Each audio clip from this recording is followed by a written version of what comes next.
Refuse to help? I'm breaking my lease. I moved into this place a year ago with my 11-year-old child. I pay $2,600 per month and I know the landlord's mortgage is a little under $2,000. I have had a lot of issues with responsiveness to issues with the place.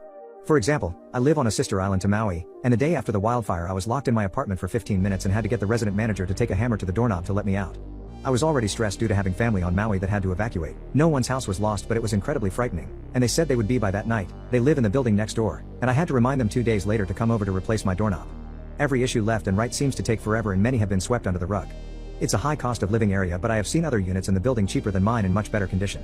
I toured the place when the prior tenant lived in it and thought he was just messy and not on top of things, but the landlord didn't even clean the place before I moved in. This week I had enough. I had some issues which were addressed, slowly, again, and he asked me what else was wrong. I told him how I noticed that the mirror affixed to the wall behind my hamper had some tape on the baseboard. I thought it was tape for baseboard paint that wasn't removed, but when I removed it the mirror was shattered.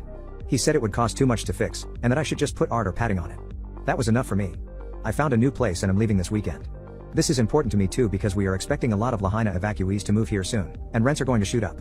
I know I am in a legal gray area and willing to work through the system if it gets to that, but there are young kids at my house often and I consider this a safety hazard, as well as pure laziness and greed.